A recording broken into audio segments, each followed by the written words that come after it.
Jumpa lagi dengan saya Martin Kanginan.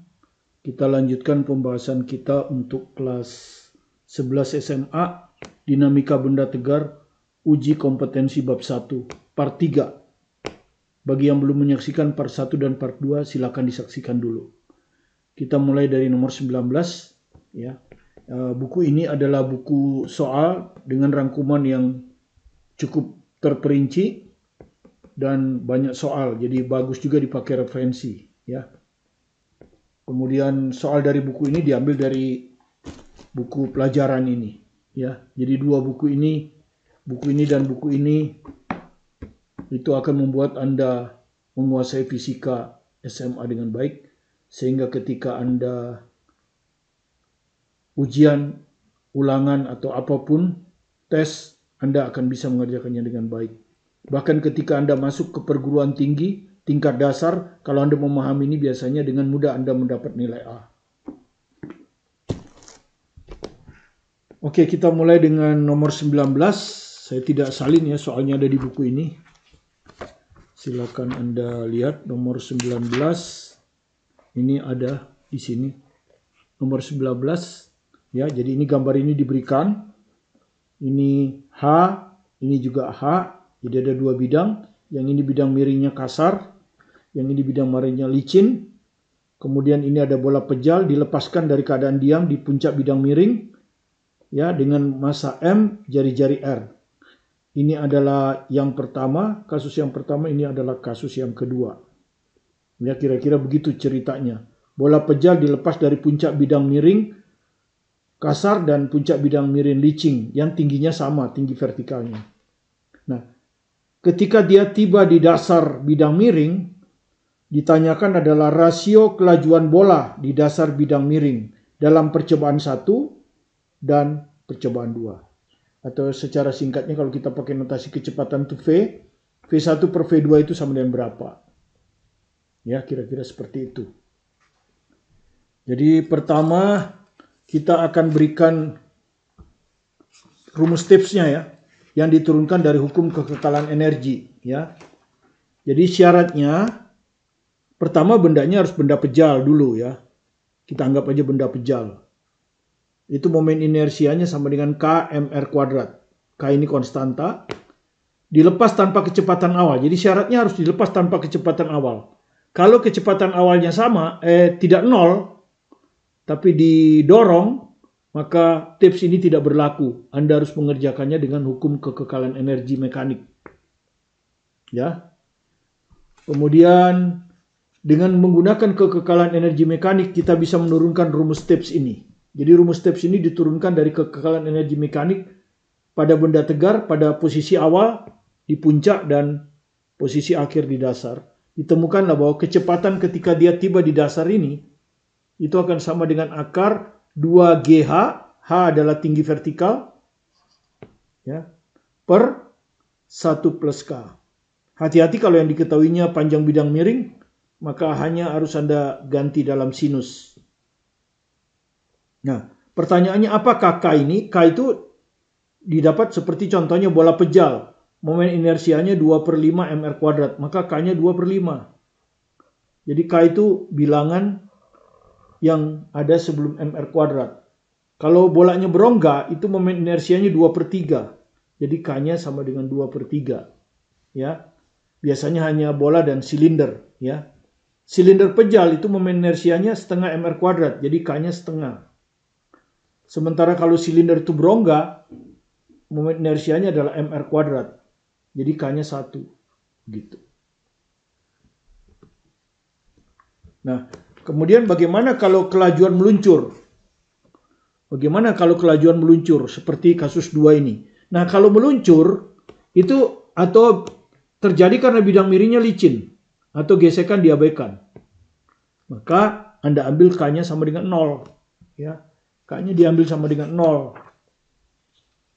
Ya, jadi K itu hanya ada kalau benda pejal. Sehingga kalau Anda masukkan ke rumus ini jadi akar 2GH per 1 plus 0.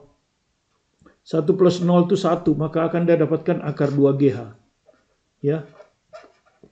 Ini yang Anda turunkan ketika Anda meninjau gerak lurus ya, bukan gerak menggelinding. Gerak lurus saja, gerak translasi saja menggunakan hukum kekalahan energi mekanik. Anda sangat familiar dengan rumus ini. Itu adalah kecepatan luncur. Ya. Nah, sekarang kita kembali ke soal ya.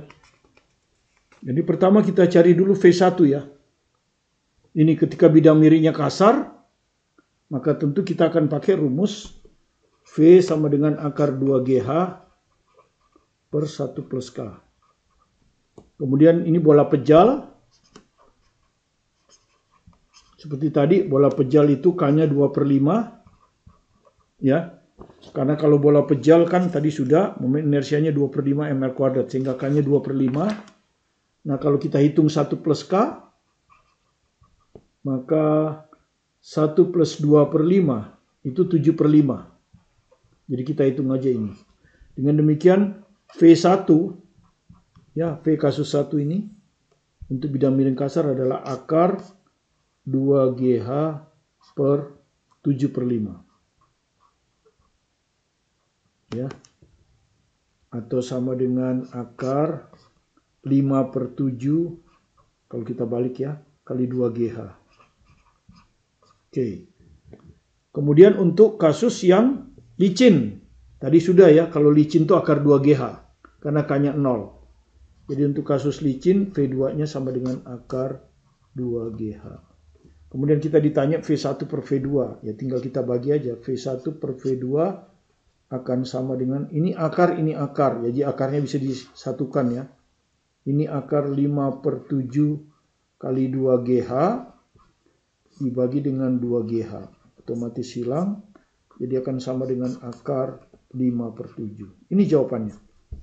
Akar 5/7. Ya. Dan kalau Anda lihat di soal kita itu, jawabannya persis di E. Ya. Jadi jawabannya itu ada di E. Ini. Akar 5/7. Jawaban A 1, jawaban B akar 4/5, jawaban C akar 2/7, jawaban D akar 2/3, dan jawaban E yang betul, akar 5/7. Kemudian nomor 21, ya ini nomor 21 di sini. Ya, jadi berbentuk kalimat. Kalimatnya seperti ini. Sebuah silinder pejal, jadi kalau tadi bola pejal, sekarang silinder pejal ya, menggelinding menuruni suatu permukaan bidang miring dengan sudut kemiringan terhadap horizontal adalah θ sama dengan 37 derajat. Sudut 37 derajat ini sudah dianggap sudut istimewa. Sinus θ-nya 0,6, cos θ-nya 0,8. Percepatan yang dialami oleh silinder. Jadi seperti tadi kita lihat ya. Jadi Anda lihat ini adalah bidang miringnya, ini adalah di sini ini silinder pejal dia ya. Di sini dia ini silinder pejal. Tadi Anda sudah tahu silinder pejal tuh K-nya itu setengah ya. Karena momen inersianya setengah mr². Ya, karena momen inersianya setengah mr² tadi ya, ini ya, silinder pejal ya, I-nya setengah mr² sehingga K-nya sama dengan setengah. Nah, tentu dia bisa turun karena ada gaya ya, gayanya ini konstan ya, dia berasal dari gaya berat dan gaya gesek dan resultannya itu konstan ya, sehingga percepatan menuruni bidang miring ini, percepatan A-nya ini konstan ya. A-nya ini konstan. Sehingga dia akan memenuhi gerak lurus berubah beraturan ya, karena percepatannya konstan. Nah, pada percepatan konstan berlaku rumus V² sama dengan V0² tambah 2A kali S. V itu kecepatan di dasar ini, V0 itu kecepatan waktu dilepas dari keadaan diam 0. A adalah percepatan yang ditanya ini yang ditanya. Dan S adalah panjang lintasan yang ditempuh. Jadi dari awal sampai akhir. Jadi di bidang miring S-nya. Nah, biasanya yang diketahui H. Biasanya. Ya. Nah, sekarang kita masukkan dulu ke sini. V², V0² tambah 2S. V-nya itu kan ini tadi, rumus tipsnya. Akar 2GH per 1 plus K. Sehingga kalau kita kuadratkan berarti akarnya hilang. Jadi ini akan jadi 2GH per 1 plus K. V0-nya 0, jadi ini 0. Ditambah 2 kali A. Nah, S-nya itu tadi saya bilang ya. S-nya bisa kita ganti dalam H ini. Kalau theta di sini ini kan sisi di depan A. Di depan theta. Sinus berarti ya. Jadi sinus theta ini akan sama dengan H per hipotenusanya. Hipotenusanya itu S. Dengan demikian S-nya bisa kita ganti dengan H per sin theta. Nah, ini kita masukkan ke sini. Ke sini ini. Nah, S-nya kita ganti H per sin theta. H per sin theta. Nah, jadi kalau Anda lihat ini 0 hilang, ini 2H. Ini 2H. Jadi kita akan dapat A, ya. Ini kan kali gini. Kalau kita kali silang gini kan, kalau kita kalikan silang begini kan, 1 plus K kali A sama dengan ini G sin theta. Sehingga kita dapatlah rumus Stepes ya. Yaitu percepatan menuruni bidang miring, percepatan benda pejal menuruni bidang miring kasar, dengan menggelinding tentu, itu akan sama dengan G kali sudut kemiringan dibagi 1 plus K. Nah, ini tipsnya. Ya, kalau Anda tidak hafal, menurunkannya mudah. Kan kalau terlalu banyak hafalan nanti Anda banyak lupa ya. Nah, sekarang kita tinggal ngitung percepatan yang dialami oleh silinder. Ya, dinyatakan dalam angka. Karena dinyatakan dalam angka, maka berarti G-nya harus kita dekati kan.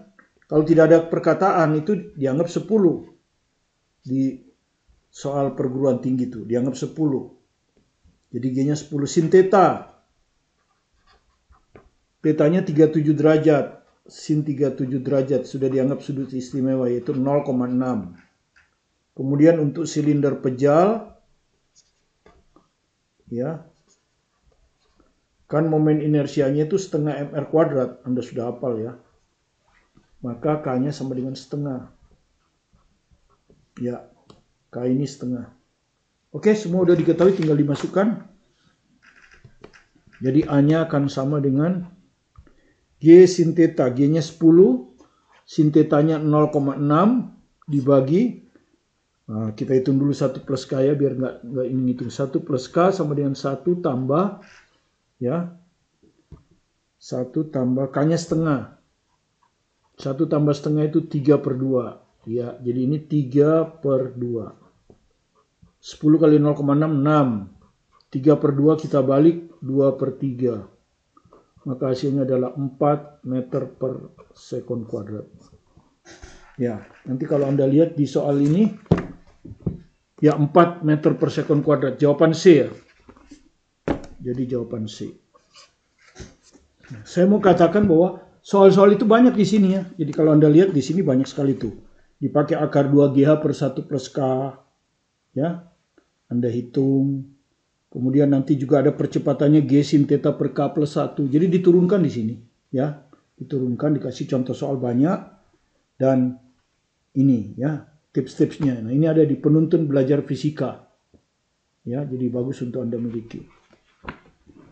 Kita ke soal nomor 23. Ya, jadi soal nomor 23. Ini ada soal nomor 23 di sini. Ada kalimat, ada gambar. Jadi gambarnya seperti ini, ya. Ini ada omega, ini batang, kemudian engsel. Ya. Nah, kalau kita baca, sebuah batang homogen dengan massa M panjang L diberi engsel pada salah satu ujungnya. Sehingga batang bebas berotasi terhadap engsel. Batang dinaikkan, jadi tadinya batang tuh di sini kita naikkan ya. Jadi batangnya tadinya di sini kita naikkan. Begini kan. Kita naikkan ini engselnya di sini. Batangnya dinaikkan. Ya. Sehingga posisinya horizontal, kemudian dibebaskan dari keadaan diam. Jadi tadinya begini dibebaskan dari keadaan diam, dia akan turun. Nah, pas posisinya vertikal, berapakah omeganya? Ya. Kecepatan sudut ketika batang tepat pada posisi vertikal adalah dinyatakan dalam G dan L. Berapa? Ya, kira-kira seperti itu. Jadi tadinya begini horizontal, dilepas dari keadaan diam ya. Dia akan turun. Nah, berapa kecepatan sudut di sini? Ya. Nah, untuk itu kita perlu dulu teori. Ya. Nah, kita akan menggunakan hukum kekekalan energi mekanik. Ya, kita akan menggunakan hukum kekekalan energi mekanik. Ya, Hakem. Nah, hal penting ketika menggunakan hukum kekekalan energi mekanik pada benda tegar ya. 1. Ketinggian vertikal benda tegar, karena energi potensial itu kan ketinggian vertikal terhadap acuan yang dibikin energi potensial 0 adalah ketinggian dari pusat massa. Jadi ini yang penting, ketinggian dari pusat massa. Jadi misalnya Anda ambil bendanya seperti ini. Ya, bendanya seperti ini. Misalnya waktu di posisi sini pusat massanya di sini. Ketinggiannya ini. Ketika dia ada di sini, pusat massanya di sini. Nah, energi potensial itu dihitung terhadap pusat massa. Ya, bukan terhadap ini tapi terhadap pusat massa. Itu kira-kira maksudnya ya. Di mana energi potensial dari benda tegar itu adalah mg kali h pusat massa. Kemudian ketika Anda menghitung energi kinetik, kalau di kasus ini kebetulan hanya rotasi saja. Ya, dia tidak berpindah, dia nggak berpindah, dia nggak seperti roda kan, berputar sambil berpindah, itu namanya menggelinding. Tapi dia berotasi saja. Ya, nah pertama kalau dia translasi saja, lurus saja, itu energi kinetiknya setengah mv kuadrat. Kalau dia rotasi saja, tinggal m-nya diganti momen inersia, v-nya diganti omega. Nah, kalau dia seperti roda, maju sambil menggelinding, maka energi kinetiknya ada dua. Ini adalah translasinya, ini adalah rotasinya. Ya.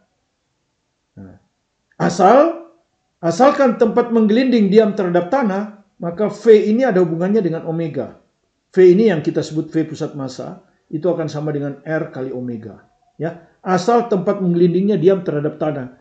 Misalnya ketika mobil Anda bergerak rodanya bergerak terhadap jalan. Jalan kan diam terhadap tanah. Itu berlaku R kali omega. Tapi kalau misalnya rodanya itu jalan di tempat yang dipercepat terhadap tanah, maka rumus ini tidak berlaku. Itu biasanya soal kompetisi, soal OSN ya. Soal OSN. Nah, kita di SMA soalnya biasanya hanya seperti ini. Ya, oke. Kita kembali ke soal ya. Kita kembali ke soal. Jadi kita akan tinjau dua posisi. Kemudian untuk energi potensial kan ada dua ini. Ini lebih tinggi daripada ini. Biasanya lebih rendah kita ambil sebagai acuan. Jadi acuan energi potensial 0 ini kita ambil melalui pusat massa posisi 2. Ya, jadi HPM2 ini 0. HPM2 ini 0. Nah, begini. Ya.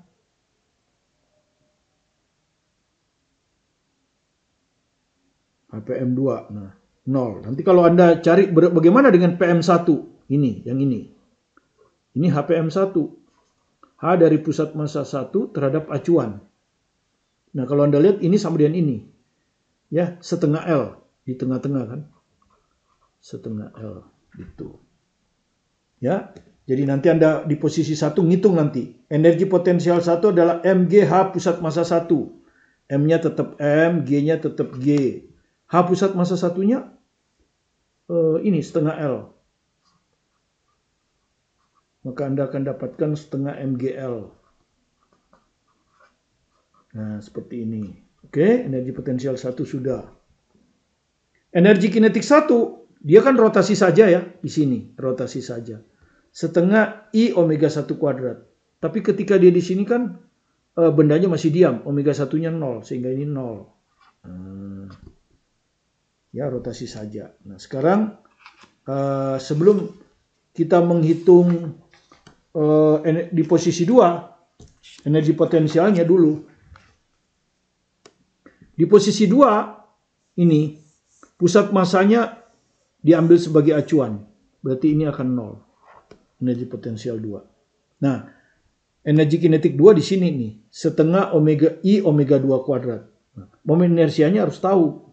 Ya, momen inersianya harus tahu. Nah, Anda tahu kalau batang itu porosnya di pusat massa, maka I pusat massanya adalah 1/12 ml kuadrat. Itu kalau porosnya diputar terhadap pusat massa. Tapi ini kan diputarnya di ujung.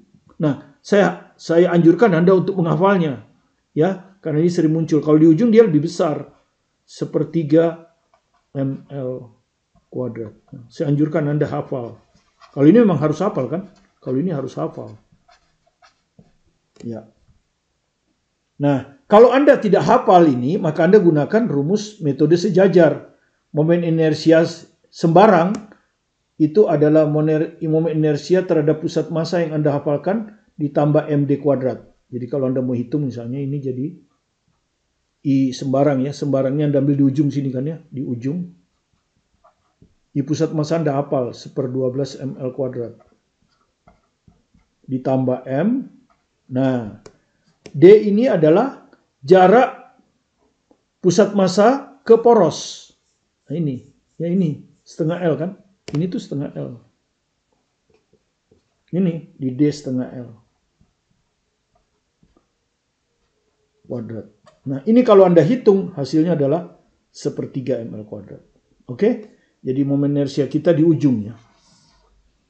Sehingga ketika kita menghitung energi kinetik setengah, I-nya I di ujung, ya, 1/3 ml kuadrat. Omega 2-nya itu omega kuadrat. Nah, itulah yang mau dihitung kan? Inilah yang akan kita hitung.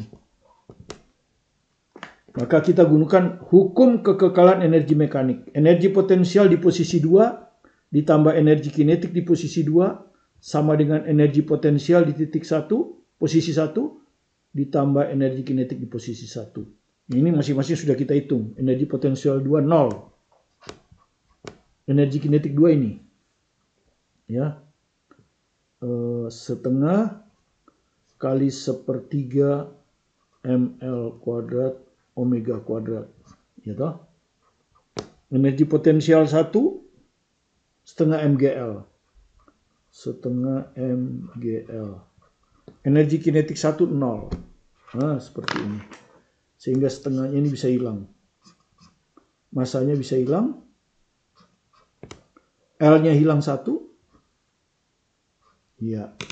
Jadi kalau Anda perhatikan ini jadi tinggal 1/3 L omega kuadrat. Ya kan? Ini yang mau ditanya. Sama dengan G. Jadi omega kuadratnya akan sama dengan 3 kali G. 3 kali G per L. Maka omeganya sama dengan akar 3G per L. Nah, inilah jawabannya. Ya. Kalau Anda lihat di sana, jawab nomor berapa ini? 23 akar 3G per L. Jadi jawaban A ya. Jawaban A. Kita ke nomor terakhir. Nomor 25 ya untuk part 3 ini. Nah, ini ada nomor 25 ya. Nah, kebetulan saya salin aja soalnya persis seperti ini ya, 25. Jadi ada gambar seperti ini. Ini benda P dan Q berotasi dengan kecepatan konstan 1 meter per sekon. Jadi ini berotasi dengan kecepatan di sini maksudnya kecepatan linear yang ini. Ya, berotasi terhadap poros O. 1 m per s dan yang Q 3 m per s terhadap O dalam arah berlawanan. Anda lihat ini berlawanan arah jarum jam. Ini searah jarum jam. Jadi berlawanan. Yang ditanya adalah momentum sudut total P dan Q. Jadi momentum sudut total kedua benda ini terhadap poros O ini. Berapa? Nah, ini teorinya. Ya, ini teorinya. Momentum sudut L. Momentum sudut itu dinotasikan dengan L. Biasanya rumusnya ada 2. Kalau yang Anda hitung partikel, ini kita anggap partikel di sini. Karena tidak ada ukurannya kan. Maka rumusnya adalah momentum sudut itu RMV. RMV. Bisa plus, bisa min. Ini sesuai perjanjian. Nah, di perjanjian kita biasanya kalau searah jarum jam min. Kalau berlawanan arah jarum jam plus. Itu hanya arah saja. Tapi besarnya sama. Nah, Kalau misalnya partikel itu M ini, masanya M ini bergerak ke sana, berarti vektor kecepatannya ke sana. Kemudian porosnya di sini. Maka yang dimaksud dengan R ini adalah jarak dari poros tegak lurus. Jarak dari poros tegak lurus, garis kerja kecepatan. Jadi seperti momen ya, garis kerja kecepatan ini. Kalau nggak bisa motong, kita perpanjang. Nah inilah R itu. Ya, M itu massa, V itu kecepatan. Ya. Nah, kalau benda tegar seperti tadi bola pejal, silinder pejal, nah momen inersianya momentum sudutnya kita hitung dengan I kali omega. Ini mirip kan kalau momentum linear, massa kali kecepatan. Ya, massa itu kalau gerak lurus, momen inersia gerak rotasi. V itu kecepatan kalau gerak lurus, kalau kecepatan rotasi omega. Persis ya. Dan Anda sudah tahu momen inersia ini tergantung bentuk benda kan. Kalau bola pejal 2/5 mr kuadrat, silinder pejal setengah mr kuadrat, dan seterusnya. Nah, kita akan menggunakan RMV. Anda lihat kembali ke soal kita ya. Ini porosnya O, benda P ini sebut aja 1, benda kini sebut aja 2. M1 berapa? M1 digambar 3 kg. Ini 3. M2, 2. Digambar ini Anda lihat R1-nya 5 meter. R2-nya 4. Nah, begini. Ya. Sekarang kita hitung. Ya. Momen inersia yang pertama. Iya. Anda lihat putarannya ya. Ini porosnya di sini, ini. Kalau Anda lihat ini begini kan. Nah, terhadap ini muternya ke sana. Ya, jadi arah putarannya ke sana. Nah. Itu kan berlawanan arah jarum jam ya, plus. Yang ini, ujung ini ke sini diputar, searah jarum jam, min. Ya, jadi L1 plus R1 M1 V1. Berapa ini? Plus, ini sudah satuan internasional semua ya, ini 5, M1-nya 3, V1-nya, nah V1-nya tadi di soal bagaimana? 1 dan 3. Ini 1, ini 3. 1. Jadi kalau kita tulis ini plus 15. Ya. Kemudian L2-nya itu, hati-hati, min. R2, M2, V2. Min, R2-nya 4. M2-nya 2, V2-nya 3. Jadi kalau Anda hitung ini min 24. Nah, kita tinggal jumlahkan. Itulah momentum sudut total. Tinggal dijumlahkan. Min 9. Min ini kan hanya menyatakan bahwa arahnya searah jarum jam. Besarnya 9. Nah, biasanya di soal pilihan ganda itu hanya dinyatakan besarnya. Ya. Besarnya 9. Ya, jadi jawaban B. Kilogram meter kuadrat sentimeter min 1. Ini satuannya. Nah, ini bisa Anda dapat dari RMV kan? RMV. Satuan R jarak meter. Massa kilogram. Kecepatan meter kali sekon min 1. Nah, kalau Anda hitung kan kilogram nggak ada temennya kilogram. Ini meter pangkat 1, ini meter pangkat 1, meter pangkat 2. Sekon tidak ada temannya. Ini ya, jadi persis satuannya. Ya. Demikian yang bisa kita berikan kepada Anda. Sekali lagi kalau Anda ingin hebat, tentu teorinya ini detail. Kemudian di sini ada buku penuntun yang penuh dengan soal-soal dan konsep-konsep mengerjakan soal tersebut. Dengan 2 buku ini, apa saja tes yang Anda hadapi, dengan mudah Anda bisa selesaikan dengan baik, bahkan sampai ketika Anda masuk di perguruan tinggi. Itu pengalaman dari murid-murid saya yang menyatakan bahwa dengan mudah mereka mendapat A ketika sudah menguasai fisika dari kedua buku ini. Terima kasih Anda telah berkunjung ke video pembelajaran kami. Tetap semangat belajar mandiri di rumah, belajar dengan keras sedini mungkin sehingga saatnya Anda telah siap. Sukses akan selalu bersama dengan Anda. Fokus pada tujuan Anda, selalu semangat, maka Anda pasti sukses. Terima kasih.